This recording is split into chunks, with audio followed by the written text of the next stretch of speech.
The fact is that the bills that the future president here, that the senator is talking about.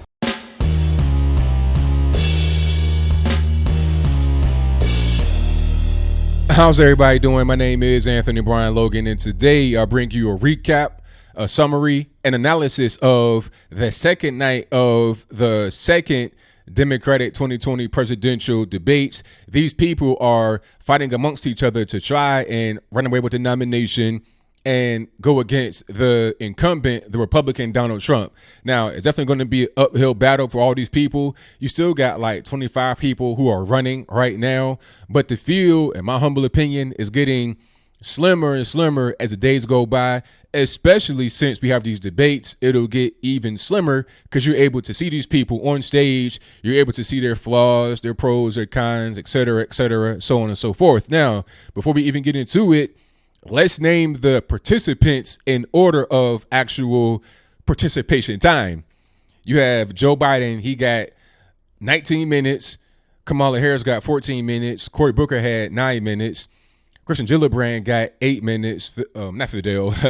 Julián Castro got 8 minutes. Tulsi Gabbard got 8 minutes. Bennet got 7 minutes. Inslee 7 minutes. Blasio 5 minutes. And Andrew Yang got 4 minutes. Now, there is a lot to quote unquote unpack here, as the cool kids would say, but let's start from the very beginning.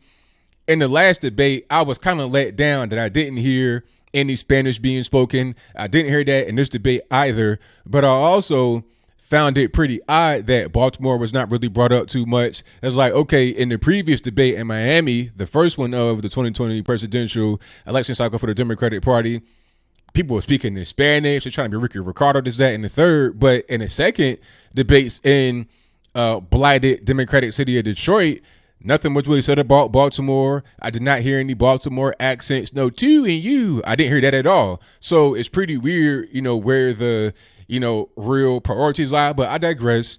Cory Booker started off with a Baltimore comment. Unfortunately for him, he was heckled soon thereafter. Last week, the president of the United States attacked an American city, calling it a disgusting, rat-infested, rodent mess. We need a nation that understands that these tired, old language, Now, when I heard that, I didn't know exactly what was going on. I'm like, who is Pantaleo? Why you want to fire Pantaleo? The people were protesting the officer in New York who got off in the Eric Garner case, because it was this whole chokehold thing, and I guess he was ruled not guilty, whatever the case may be. So they're saying, oh, you got to fire him because he still is on the actual NYPD right now. So that was a little thing right there. I was kind of confused. They got him out of there, and it was funny because the crowd was cheering. I thought that was a bad thing to do. If it were a Trump rally, that wouldn't be perceived too well by the media, but we'll keep moving. So that was that. There was actually some debates happening here. In the previous debates, it was more kind of a love fest. You had an occasional spat between Kamala Harris and Joe Biden. And speaking of Kamala and Joe, it was funny when they came out on stage. Joe Biden immediately said to Kamala Harris, hey, take it easy on me. Go easy on me, kid. You good?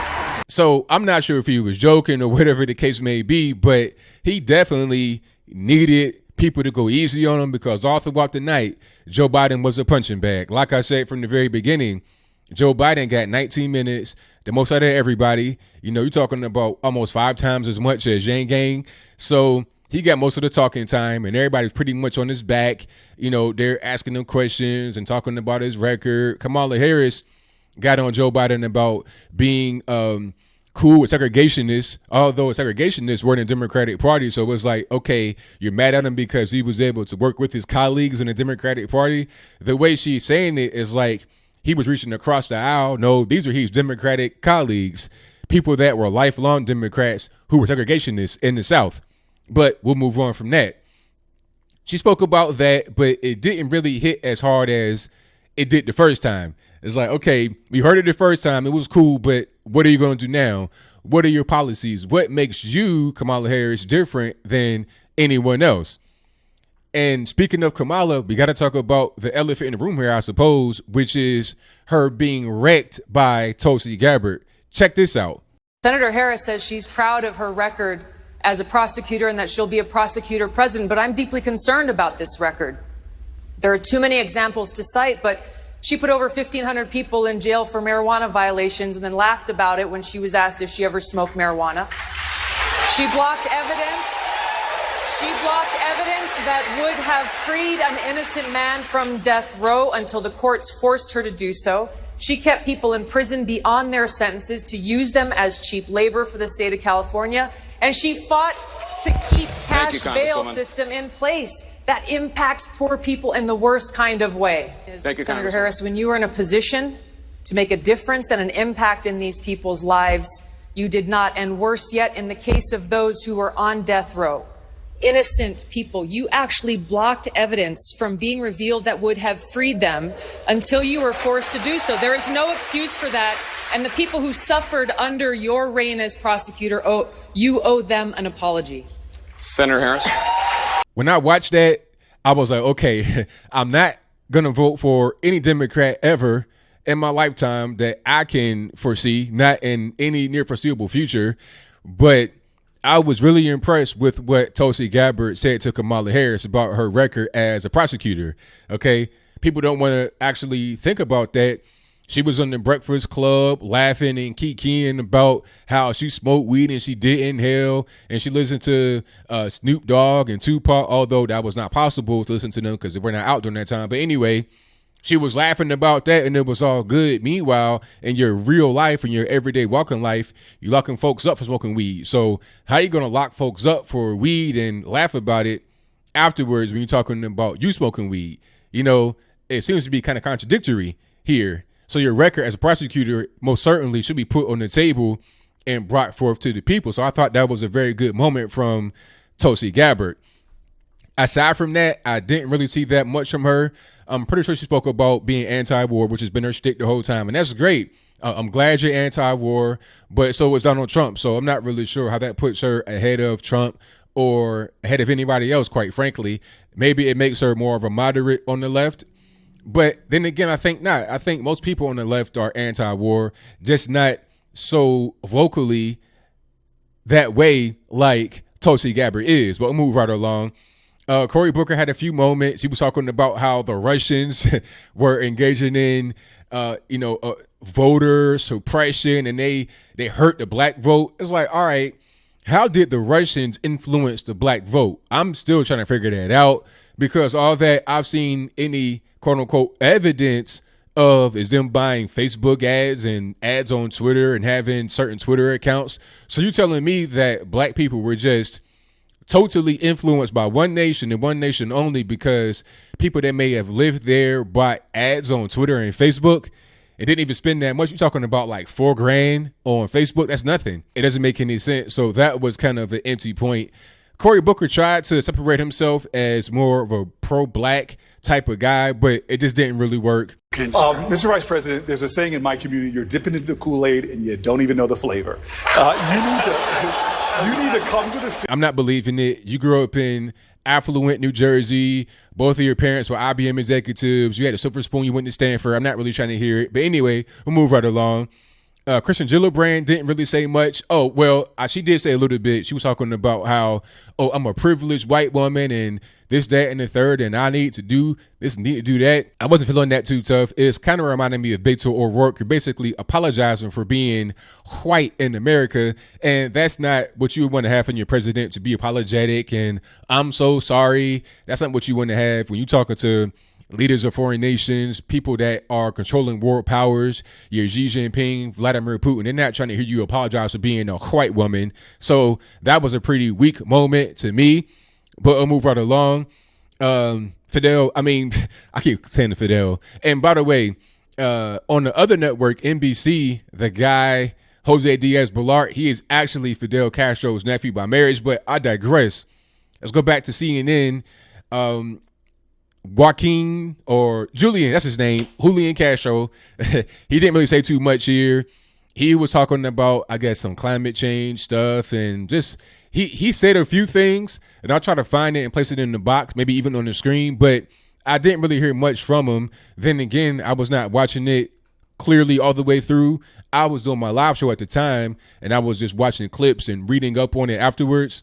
But from what I saw, from what I read, I did not see much from Mr. Castro.